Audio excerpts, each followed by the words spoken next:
कहीं जल्दी जाना है, उस समय हम यह नहीं देख सकते कि हमारा कौन सा स्वर एक्टिव है और हमें WC में मल विसर्जन के लिए जाना है।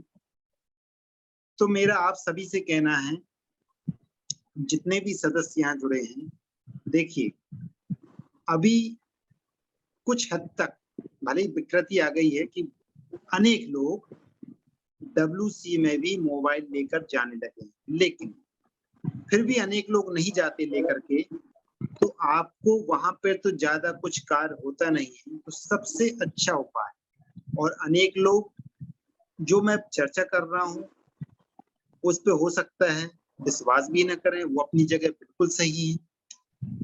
तो आप एक काम करिए, जब जब आप WC पर जाएं दैनिक नित्य क्रियाक्रम के लिए, तो अपनी अंगुली से लेफ्ट नोस्ट्रिल, लेफ्ट नासिका को बंद कर लें।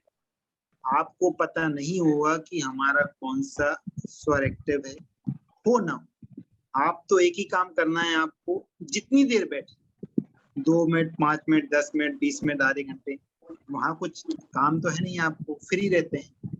आपके दांत और मुख खासकर ध्यान रखिए। ये दांत से याद आया, ये मेरे नाना जी, मेरी माँ भी कई अनेक बार कहा, और ये भी परखा हुआ नुस्खा है, और जिनको बताया उनने भी मुझे अनुभव बताया, और हम बड़े बुजुर्ग हो चुके हैं तो हो सकता है उतना फायदा ना हो, लेकिन मेरा आप सबसे यह निवेदन जरूर करूंगा, घर में जितने जो बच्चे हैं, जो यंग होने वाले छोटे बच्चे, उनको सिखाएं, तो उनको लाइफ टाइम यह काम आएगा। अब क्या सिखाएं? तो जब जब मल मूत्र का विसर्जन करते हैं, हमेशा सदैव अपने दांतों को भींच कर बैठना है, दांतों को दबाकर। आपकी शारीरिक क्षमता के अनुसार जितना भी आप दांतों को दबाकर बैठेंगे, वो आपकी शारीरिक क्षमता है। इतना प्रेस नहीं करना कि वो टूटे, लेकिन एक सामान्य वे में। ये मेरी गारंटी, दावा और वादा है, जो अनुभव सुना, जो देखा, लाइफ टाइम जब तक आपका जीवन है, आपके दांत खराब नहीं होंगे। कुछ भी खा लें आप, आपके दांत खराब नहीं होंगे। मेरे नाना जी, उनके पिताजी, मेरी माँ हमेशा बताते थे, और वो खुद अपना एग्जाम्पल देते थे, जब जब करें। अब मैंने तो अपनी स्वयं बुद्धि से उसमें ये लगाया कि दांत भींचने से क्या तात्पर्य है। अब हो सकता है मैं गलत हूं, मैं अपनी बुद्धि का उपयोग बता दे रहा हूँ, क्या सोच के मैंने सोचा कि ऐसा क्यों बोलते हैं ये लोग, क्योंकि मैं हर चीज के पीछे जाता हूँ, क्यों ऐसा बोल रहे हो, तो क्यों, कुछ ना कुछ रीजन होना चाहिए। भले उस समय बताने में सक्षम नहीं थे, बस बोलते थे ऐसा करना, दैट्स ऑल ना। मैं सोचता था WC का जो केबिन है, एरिया है, बाथरूम शौचालय का, सबसे ज्यादा वहां बैक्टीरिया होते हैं, और यदि हम वहां रह के WC पर बैठ करके मल विसर्जन करते समय बातें करेंगे या बोलेंगे, तो हमारा मुंह खुला रहेगा। मुंह खुला रहेगा तो हो सकता है कुछ बैक्टीरिया हमारे मुंह के माध्यम से हमारे शरीर में प्रवेश कर जाएं और हमें कहीं ना कहीं रोग ग्रस्त कर दें। तो जब दांत बीच के बैठेंगे, हमारे होंठ बंद रहेंगे, तो कोई भी बैक्टीरिया हमारे मुख नली के द्वारा, आहार नली के द्वारा अंदर नहीं जाएगा, और तुलनात्मक हम स्वस्थ रहेंगे। ऐसा मैंने अपनी बुद्धि से लगाया। हो सकता है यह भी रीजन हो, लेकिन मुझे नहीं मालूम। उन्होंने तो कहा था दांत को हमेशा बीच कर बैठना। उसके कारण उनके लाइफ टाइम एक बार भी वह अपने डेंटिस्ट, दांतों के डॉक्टर के पास नहीं गए। एक तो यह करना है आपको, दांत बीच कर, ये टिप्स है, अनुभूत है। और दूसरा मैंने बता दिया, जब जब बैठे आप नेचर बना लें। हमेशा आपको वहां, आपके पास कुछ काम नहीं, अतिरिक्त कोई एक्स्ट्रा टाइम नहीं देना, कोई एक्सरसाइज नहीं करनी, कोई व्यायाम नहीं करना, कोई मन साधना नहीं करनी, कोई आपको अलग समय नहीं देना है। अपनी लेफ्ट हैंड से लेफ्ट नोस्ट्रिल को प्रेस करके बस बैठ जाएं। कुछ दिन में, हो सकता है आपको एक दिन में रिजल्ट मिल जाए, कुछ दिन में आपको ऐसा एहसास होगा कि आप जितनी देर आप बैठते थे उससे कम समय में आप पूरी तरह फ्रेश हो गए।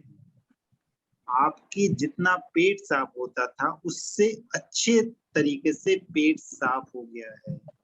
जो आपको दिन भर बेचैनी लगती थी, भूख नहीं लगती थी, तुलनात्मक अनुकूलता, बड़ा गुड फील महसूस करेंगे और प्रॉपर भूख लगेगी। भूख नहीं लगने का कारण क्या है? जब पेट में कोई चीज भरी रहेगी तो कैसे भूख लगेगी? जब पेट की चीज बाहर होगी, वह स्थान खाली होगा, तब हम कोई चीज उसमें भर सकते हैं। ऐसा भी होता है।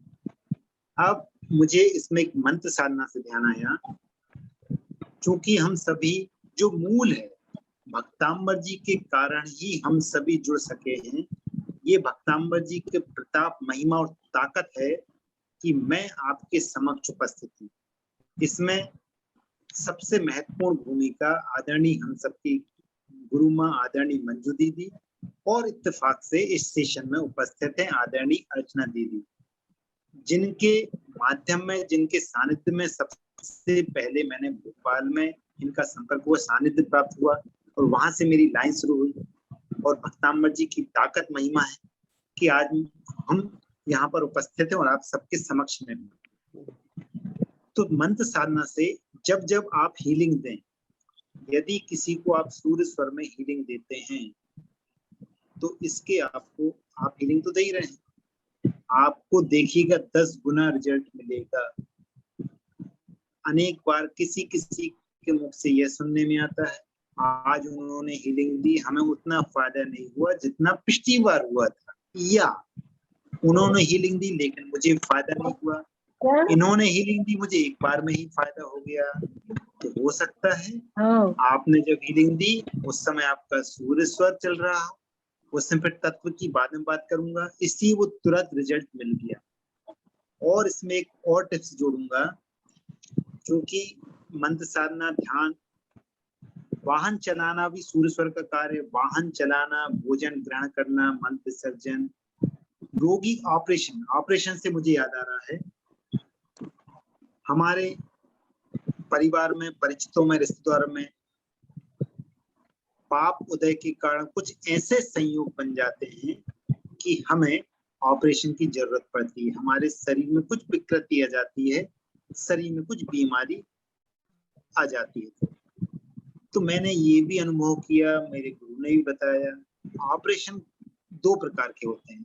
कभी कभी इमीडिएट करवाना पड़ता है जिसमें कोई चॉइस नहीं होती कि डॉक्टर का आपको ऑपरेशन की जरूरत है, इमीडिएट कुछ ऐसी केस बन जाती है। और कभी कभी ऐसा भी होता है कि जब डॉक्टर आपको चॉइस देता है कि इस चीज का आपको ऑपरेशन करवाना है, 2 दिन, 4 दिन, 8 दिन, 15 दिन का समय भी मिलता है, तो उस कंडीशन में यदि आप मंगलवार का दिवस, ध्यान से रखिएगा साहब, मंगलवार का दिवस यदि ऑपरेशन के लिए चयन करते हैं तो सर्वोत्तम होता है। अर्थात मंगलवार, या सेकंड ऑप्शन आता है शनिवार, क्योंकि मंगल जो है वो चीरा फाड़ी कार्य के लिए ही उस देव को चुना गया है। मंगलवार के दिवस यदि आप ऑपरेशन कराना तो तुलनात्मक सक्सेस की ज्यादा पॉसिबिलिटी होती है, ज्यादा प्रोबेबिलिटी है। अब उसमें भी ध्यान रखिएगा, इसमें सूर्य स्वर, जब भी आप ऑपरेशन कराने वाला और करने वाला यदि दोनों के सूर्य स्वर एक्टिव हो तो अति उत्तम वाला। और जो डॉक्टर है उनको आवाज नहीं है तो आपको आवाज है, आप तो अपना सूर्य स्वर एक्टिव करके ही ऑपरेशन थिएटर में जाएं और बेड पर बैठें। सूर्य स्वर अर्थात राइट नोस्ट्रिल, मैंने तरीका ही बता दिया, लेफ्ट नोस्ट्रिल को आप दबा के बार बार श्वास को इनहेल एक्सहेल करेंगे तो कुछ समय में आपका राइट स्वर एक्टिव हो जाएगा। उसके भी तरीके हैं 4-5, अगली सेशन जब समय रहा था मैं चर्चा करूंगा। ऑपरेशन कभी भी मंगलवार सेकंड ऑप्शन शनिवार और सूर्य स्वर में कराते हैं तो बहुत ज्यादा उसके सक्सेस होने की प्रोबेबिलिटी हो जाती है। मशीन संबंधी कार्य, नजर, कभी घर परिवार में नजर भी लग जाती है। आप अपना सूर्य स्वर एक्टिव करके नजर उतारें, तुरंत रिजल्ट मिलेगा। ये कुछ सूर्य स्वर के कार्य थे। चंद्र स्वर के भी कार्य में अनेक कार्य हैं, मगर संक्षिप्त बता देता हूँ। मन, मन से संबंधित चंद्रमा अर्थात शीतलता, सूर्य अर्थात गर्माहट। मन से संबंधित जितने कार्य होते हैं जो स्थायी, ऐसा वो समझ लें आप, जो चलायमान कार्य होते हैं अस्थिर वह सूर्य के, जो स्थिर होते हैं, जो स्थायी होते हैं, मन के कारक होते हैं, वह सभी कार्य चंद्र स्वर के। अभी चूंकि चातुर्मास स्टार्ट हुए, कलश की स्थापना, चातुर्मास या कहीं भी व्यापारिक प्रतिष्ठान हो, घर का हो, घर की स्थापना में आपको कलश की स्थापना करनी पड़ रही हो, घर प्रवेश में करना पड़ रही हो, तो आप चंद्र स्वर में कलश की स्थापना करें। चंद्र अर्थात लेफ्ट नोस्ट्रिल जब चले तब आप कलश की स्थापना करें। गृह प्रवेश है, ग्रह का आरंभ है। हम अपने साधु भगवंतों मुनि राजों से मंत्र ग्रहण करना चाहते हैं। जब मंत्र ग्रहण करें तो आप चंद्र स्वर में करें। कोई भी आपको नया वस्त्र या आभूषण पहनना है, बोरिंग करवानी है, कुआं खुदवाना है, या लंबी विदेश यात्रा या लंबी यात्रा, लंबी यात्रा से मतलब आप हो सकता तीर्थ यात्रा पर 1 महीने के लिए जा रहे हैं, उसमें आपको चंद्र स्वर में अपना लेफ्ट पैर घर से निकालते हुए आगे बढ़ें, श्वास को खींचकर अर्थात सगुण में। जब लेफ्ट कदम अपने मुख्य दरवाजे के बाहर रखेंगे तो श्वास को खींचकर आप रख लीजिए और निकल जाइए घर से। कुछ कार्य चंद्र स्वर के। इसके बाद सुषुम्ना, सुषुम्ना अर्थात स्वर शास्त्र कहता है सांसारिक कार्यों से वर्जित समस्त प्रकार के सांसारिक कार्यों को नाश करने वाला स्वर है सुषुम्ना। जब दोनों नासिका से वायु निकलती है समान मात्रा में, समान गति से, तो वह सुषुम्ना है। सुषुम्ना में केवल और केवल आपको प्रभु भक्ति, ध्यान, साधना, प्राणायाम, माला फेरना, जप करना, सामायिक करना, प्रतिक्रमण करना, प्रभु से संबंधित कार्य करने हैं सुषुम्ना नाड़ी में। कोई भी व्यापार से संबंधित कार्य नहीं करना है, यात्रा नहीं करनी है, कुछ भी कार्य सांसारिक जिसमें संसार से जुड़ा हुआ है वह नहीं करना है, आपको सफलता नहीं मिलेगी। यह कुछ सुषुम्ना के कार्य, चंद्र स्वर के कार्य और सूर्य स्वर के कार्य। अभी चूंकि समय कम है और व्याख्या बहुत अनंत है, फिर भी आज जितनी भी चर्चा हुई उसमें यदि किसी का कोई क्वेश्चन या वास्तु सम्मत कोई किसी का डाउट क्वेश्चन, तो आप क्वेश्चन बता दें, तो मैं सिर्फ यहीं पर अभी उसकी परिचर्चा कर लेता हूँ। जो मुझे अल्प ज्ञान है उसके अनुसार मैं आपके प्रश्नों के उत्तर देने की कोशिश करता हूँ। ठीक है, तो आप अपना हैंड रेज कीजिए और अपना क्वेश्चन बोलिए। बहुत सुंदर, राजीव जी ने बहुत अच्छा स्वर विज्ञान और नमक की थेरेपी बताई, बहुत सुंदर। थैंक यू राजीव जी। जी लेकिन जैसे छोटा सा बहुत अच्छा एक मिनट, छोटा सा उपाय और जो भी ये भी किसी साधक ने ही बताया। देखिए, छोटी सी चीज जो इजीली हो सकती है मैं वही चर्चा कर रहा हूँ और जो मैंने भी अनुभव किया है। घर की कई बार नेगेटिविटी, कुछ लोग आना जाना रहता है, किसी का नजर दृष्टि दोष भी होता है जिसका भी प्रभाव पड़ता है। आपके घर की नकारात्मकता, नेगेटिविटी को पलायन करना, दूर करना है तो थोड़ा सा फिटकरी 2-5 रुपए का चलेगा। 2-4 रुपए का नमक, खड़ा साबुत नमक, सेंधा नमक भी ले सकते हो। साथ में पीली सरसों, ध्यान दीजिएगा, पीली सरसों, जिससे कहीं कहीं चिरमी बोलते हैं, चिरमी। इन तीनों को एक बाउल में, कांच के पात्र में, चीनी मिट्टी में या किसी भी डिब्बी में, आप जो आपका जैसे ही मुख्य दरवाजे के अंदर एंट्री होती है, हॉल हो सकता है, कमरा हो सकता है,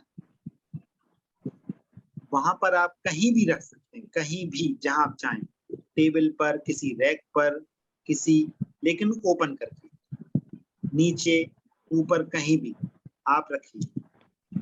और आपको अच्छा करना है, हर कमरे में रख दें, नहीं तो जहां आपका शयन कक्ष है वहां भी एक बाउल में रखिए।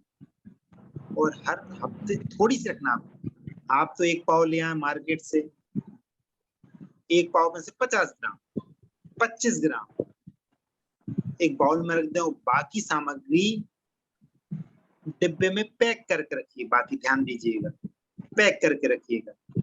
इसमें एक बात और जोड़ रहा हूं मैं, जब भी आप खासकर ये 3 चीज मार्केट से लाएं, विशेष फिटकरी, तो उसे 1 या 2 बार पानी से धो करके, पोंछ करके उसके बाद रखिए। इन तीनों चीजों का, वैसे नमक भी धोना है आपको और सरसों भी धोना है, अति उत्तम, क्योंकि फिटकरी नमक कुछ ऐसे मिनरल्स हैं जो जिस हाथ में पड़ते हैं, जिस हाथ में लगते हैं, क्योंकि वहां का नौकर चाकर भी उठा के देता है, जहां से आते हैं वो भी उठा के देते हैं, तो वह फिटकरी ऐसा होता है जो शरीर की नेगेटिविटी को एब्जॉर्ब कर लेता है। तो हो सकता है जहां से उठाई गई, जिस कर्मचारी ने दी, उसकी नेगेटिविटी कुछ उसमें आके हमारे घर में आई, तो पहले उसे 2-3 पानी से धोने के बाद फिर उपयोग कीजिए। आप जितना एक बड़ा सा टुकड़ा लाए उसको तोड़ फोड़ के जरा सा ले लें आप, 20-25 ग्राम भी चलेगा, वह बाउल में रख लें। हर हफ्ते में या 15 दिवस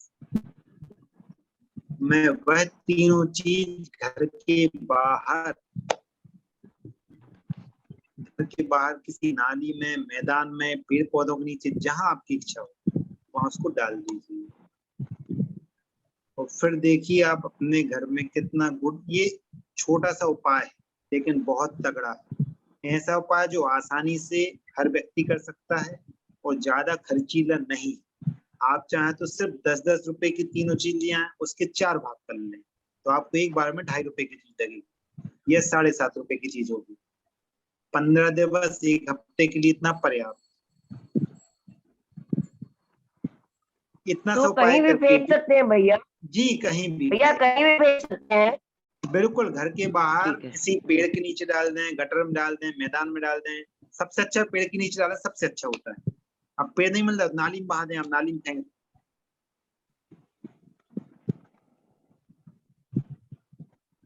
अब जिसके और जो क्वेश्चन है, मुझे याद आया तो मैंने बता दिया। वो नमक और फिटकरी से पोंछे लगा तो अच्छी बात, पोंछा सबके घर में लगता है, जरा सा टुकड़ा जी, नमक जी, का, जी। जरा सा फिटकरी डाल दिया। ये छोटा सा उपाय है, सबको ही कर सकते हैं, इजी वे में उपलब्ध हो जाएगा आपके पास, ज्यादा मेहनत नहीं करनी पड़ेगी और ज्यादा खर्चीला नहीं।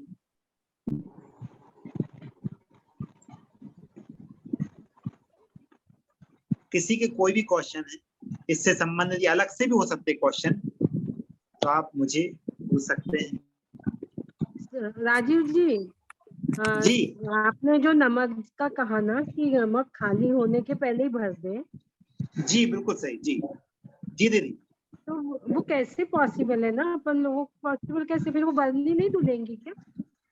नहीं मेरी बात सुनिए, बर्नी धुलने से मतलब ये है, आप नमक बचा थोड़ा सा, मेरी बात सुनिए, मैं बता स्पष्ट कर दे रहा हूँ।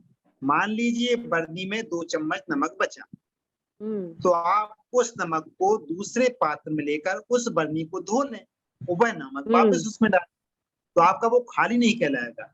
खाली से मतलब हुआ पूरी तरह खाली हो गया, हम नया ला रहे हैं, मतलब झड़ पहुंच के साफ। हाँ ठीक है। ऐसी नौबत, मतलब कहने का अर्थ है, थैंक यू।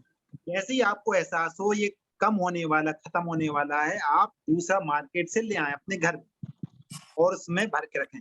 आपको जब जैसे लगता है कि हमें 2 दिन बाद इस बर्तनी को साफ करना है, आपको ऐसा लगता है, और नमक बिल्कुल खत्म होने की कगार पे है, तो जो आप पैकेट लेके आए मार्केट से उसमें से 2 चम्मच 1 चम्मच ही उस बर्तन में डाल लें, तो बाकी का वहीं रखा रहेगा, और जब धुल पुछ जाए तो आप साफ करके फिर वापस भर दीजिए। जैसे जब मैं इसको इस उदाहरण से समझा देता हूँ आपको, जब कहीं पर अखंड ज्योत जलती है,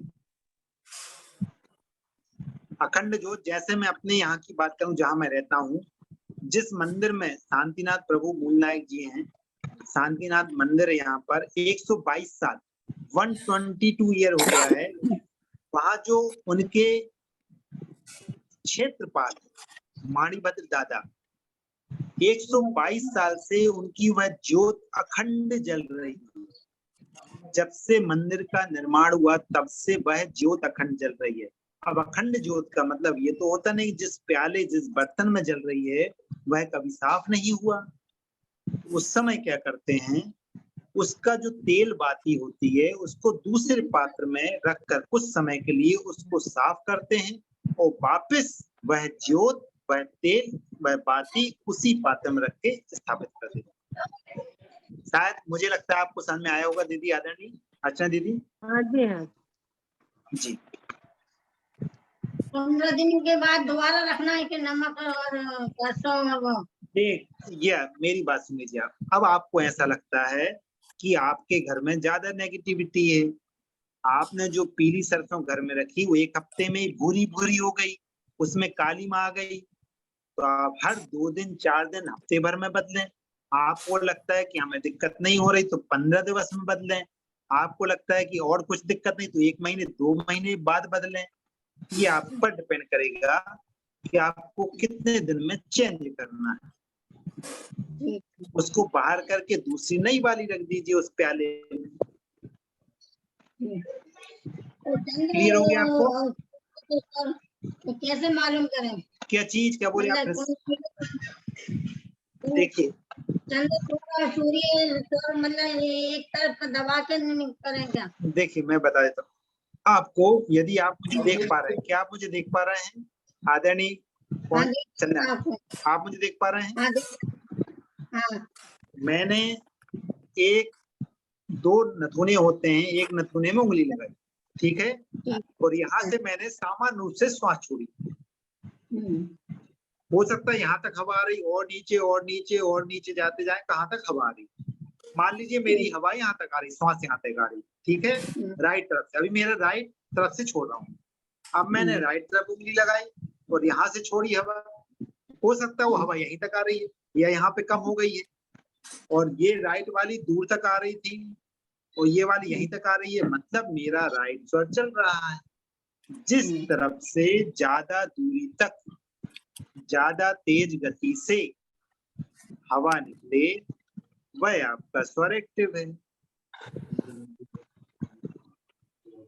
भैया बच्चों की स्टडीज के लिए बहुत अच्छा क्वेश्चन। मैं भी यही पूछ रही थी बच्चों की स्टडी बहुत परीक्षा अच्छा में क्वेश्चन। सफलता मिले, क्या सफलता मिले परीक्षा में, उसके लिए बता दीजिए कोई टिप्स। हाँ 1 मिनट, सही है। ये मैं खुद का अनुभव जब इस फील्ड में उतरा, वास्तु फील्ड में उतरा, और जब बचपन में मैं अपने ऊपर अप्लाई कर रहा हूँ। बचपन में मैं जहाँ पढ़ता था,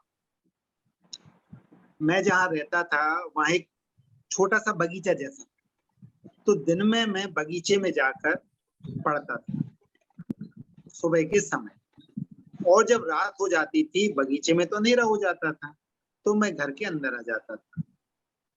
अब जब दिन में पढ़ता था तो मेरी डायरेक्शन रहती थी साउथ। कौन सी डायरेक्शन? साउथ। लेकिन मुझे वास्तु का उस समय तो ज्ञान नहीं था, मैं तो अभी इस फील्ड में उतरा हूँ। तब मैंने उसको अप्लाई किया कि ऐसा क्यों होता, वास्तु में लिखा है कि कौन सी डायरेक्शन में मुड़ के पढ़ना है, तो मैं जो भी चीज लिखी होती 100 चीज लिखी हुई, लेकिन मैंने 20 अपनाई, तो मैं 20 पर ही करूंगा बस, जिसके मुझे अनुभव मिले मैं सिर्फ वही चर्चा करूंगा। उसमें जो लिखा रहता है मैंने अपने ऊपर लिया, ऐसा इस डायरेक्शन कहते हैं, तो क्यों मैं हर चीज पीछे क्यों पड़ जाता हूँ? वाई? सुबह के समय साउथ फेसिंग होता था, फिर रात में अंधेरा होता था बाहर, घर के बाहर, तो मैं घर के अंदर आ जाता था रात में, रात की वजह लाइट। तो रात में जब घर में पढ़ता था मेरी डायरेक्शन अलग हो जाती थी। जहां में मुझे ध्यान जहां में पढ़ता था तो वो ईस्ट फेसिंग हो जाता था। तो आप विश्वास करें या ना करें, सुबह जब मैं 4 घंटे बैठता था पढ़ने के लिए तो मुझे जो फायदा होता था 1 से 1.5 घंटे का या बहुत अधिक 2 घंटे का होता था, और बाकी 2 घंटे में ख्यालों में घूमता रहता था। और जब रात में अंदर बैठता था ईस्ट फेसिंग, यदि मैं आधे घंटे भी बैठ तो आधे घंटे में कंसंट्रेशन प्रॉपर बनता था। तो यहाँ पर जब भी स्टडी करना है, आपको भी कोई स्वाध्याय करना है, तो केवल और केवल ईस्ट नंबर 1 फेसिंग करके पढ़ना है, या सेकंड ऑप्शन नॉर्थ। बस आपका फेस या तो ईस्ट हो या फिर नॉर्थ, केवल 2 फेसिंग रख के ही कोई भी आपको स्वाध्याय स्टडी करना। एक बात अब इसमें और अच्छा करना है आपको, आपके घर का जहां वेस्ट होता है पश्चिम, और एक होता है साउथ वेस्ट नैऋत्य,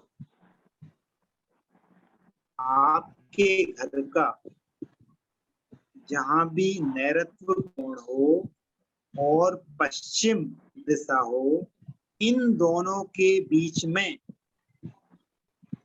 वेस्ट पश्चिम और साउथ वेस्ट नैऋत्य, इन दोनों के बीच में जो स्थान है वहां बैठ कर के यदि पढ़ाई की जाए तो अति से अति उत्तम। लेकिन आपका फेस या तो ईस्ट होगा या नॉर्थ।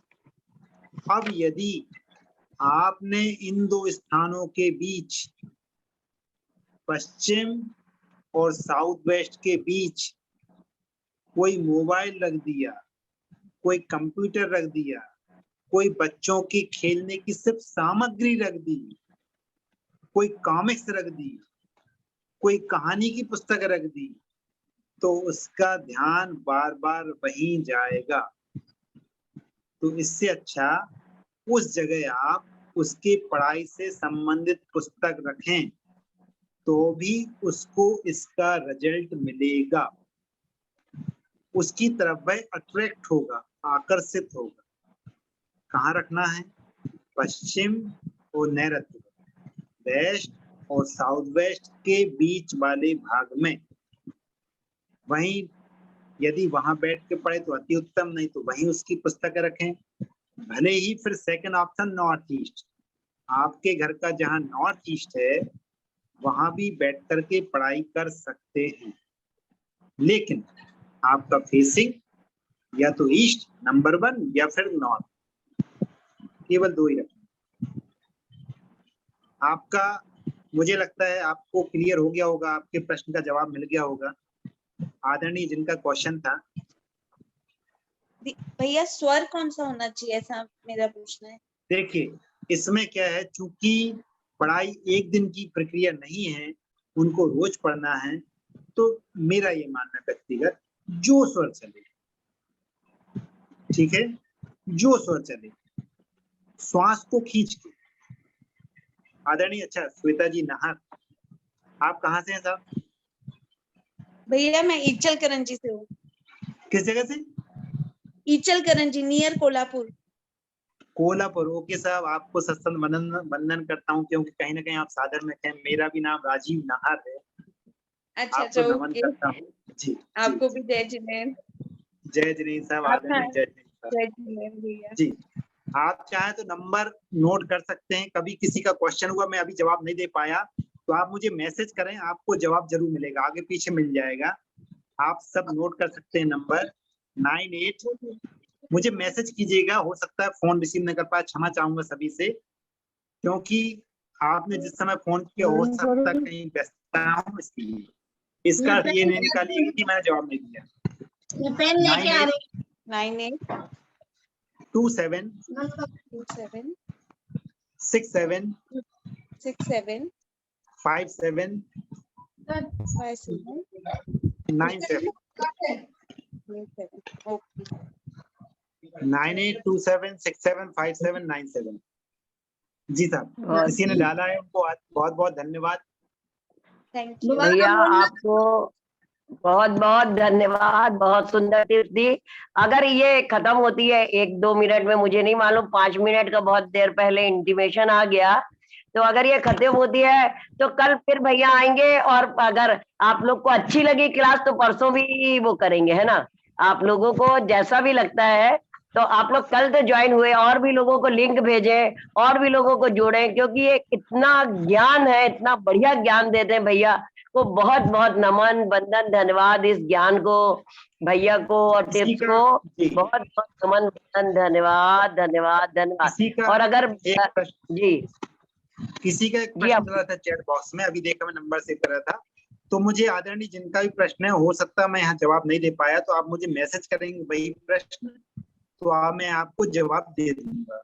जिनका भी प्रश्न था, जिनने चैट बॉक्स में लिखा था कुछ, मैं ध्यान नहीं दे पाया, 3-4 लाइन थी उसमें, तो जिनका भी प्रश्न था आप मुझे मैसेज कर दीजिएगा, तो मैं जवाब दे दूंगा। अब वापस आपकी बात कर रहा हूँ, आदरणीय श्वेता जी नाहर, वापस आपका क्वेश्चन कुछ रह गया था, उसको पूर्ण कर दूं मैं। जी भैया। आदरणीय श्वेता जी, हाँ आपने क्या बोला हाँ था जी अभी मुझे? भैया, मैंने जी बोला कुछ बोला बच्चे था। जैसे एग्जाम्स में बैठते हैं तो उनको कौन से हाँ, स्वर किस से स्वर में आपने एग्जाम पूछा था, किस शुरू स्वर में? तो मेरा ये मानना है कि जो स्वर चले, आप चूंकि उनको अभी ज्ञान नहीं है इसीलिए बात कर रहा हूँ मैं।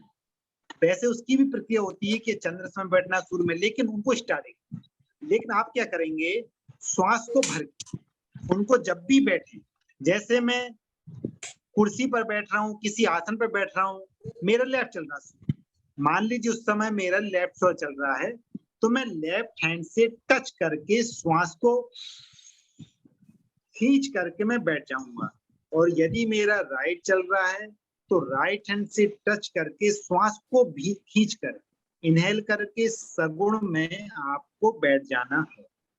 श्वास को खींचेंगे, जब भी आप बैठेंगे, शुरुआत करेंगे तो श्वास को खींचेंगे और बैठ जाएंगे। बैठ जाए। ठीक है, क्लियर हुआ आपको? जी भैया, थैंक यू। जी, और किसी का कोई क्वेश्चन है तो बता दीजिए, मैं कोशिश करता हूँ उनके निराकरण की। सर मैंने जी बोलिए अभी साहब। चैट बॉक्स में क्वेश्चन डाला है कि चैट बॉक्स में क्वेश्चन डाला है कि अगर अपना कोर्स की जगह है और वहाँ पे हम ये बताए मकान बनाना चाहते हैं तो जो आदरणीय आपकी वास्तु आवाज दोष स्पष्ट लगता नहीं आ है, रही है, फिर से बोलिए, आपकी आवाज स्पष्ट नहीं आई।